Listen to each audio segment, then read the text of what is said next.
আজি ওদালগুৰি জিলাৰ আদিবাসী সেল গঠন কৰা হল আৰু হাইকমান্ড আমাৰ দলৰ সভাপতি মাননীয় প্ৰমোদ বৰাৰ নিৰ্দেশ মৰ্মে আৰু জিলা কমিটিৰ বিষয়ববীয়াৰ সকলোৰে চিন্তা চৰ্চা আগত ৰাখি যি গধুৰ দায়িত্ব আজি মোক অৰ্পণ কৰিলে তাৰ কাৰণে মই ইপিপিএল দলৰ হাইকমান্ডক মই ধন্যবাদ জ্ঞাপন কৰিছোঁ।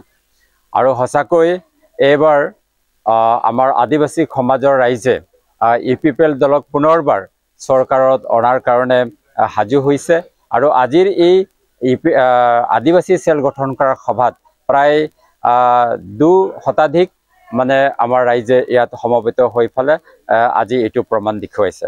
এই কাৰণে ৰাইজে এবাৰ পুনৰবাৰ ইপিপিএল চৰকাৰক বিচাৰিছে, কাৰণ আমাৰ ৰাইজে দেখিছে যে কোনে ধৰ্মৰ নামত ৰাজনীতি কৰিছে, কোনে বড়ো অবড়োৰ মাজত ৰাজনীতি কৰিছে আৰু কোনে সমাজৰ সকলো ৰাইজৰ মাজত একতা প্ৰতিষ্ঠা কৰি ফলে শান্তি প্ৰতিষ্ঠা কৰি ফলে ডেভেলপমেন্টৰ কাম কৰিবলৈ বিচাৰিছে। এই নেতাবোৰ আমাৰ ৰাইজে সাধাৰণ হলেও আজি বুজি পাইছে। সেইকাৰণে ৰাইজে শান্তি একতা আৰু উন্নতিৰ প্ৰতি লক্ষ্য ৰাখি ফলে এবাৰ পুনৰবাৰ প্ৰমোদ বৰা ছাৰৰ ইপিপিএল চৰকাৰক পুনৰবাৰ অনাৰ কাৰণে ৰাইজে এবাৰ আগুৱাই আহিছে। প্ৰমোদ বৰা চৰকাৰে ভিজন ডকুমেন্ট বনাইছে বিভিন্ন জাতিৰ কাৰণে।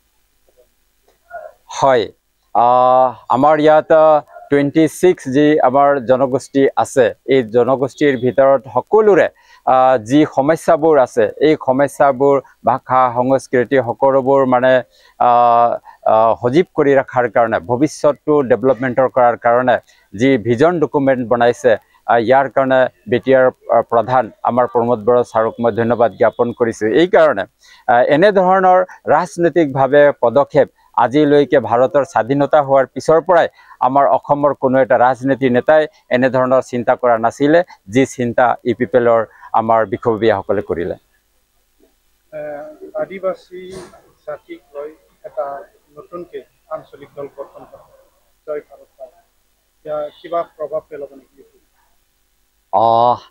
আদিবাসীৰ যি নতুন জয় ভাৰত পাৰ্টি গঠন হৈছে, সেই দলৰ ভৱিষ্যতটো মই শুভেচ্ছা জ্ঞাপন কৰিছোঁ। কিন্তু এই বিটিআৰ নিৰ্বাচনত এই ৰাজনীতিৰ প্ৰভাৱ আমাৰ আন্তঃগাঁথনিত পেলাব নোৱাৰিব বুলি ইতিমধ্যে যি আমি প্ৰতিচ্ছবি দেখিবলৈ পাইছোঁ তাৰ পৰা অনুমান কৰিব পাৰিছোঁ।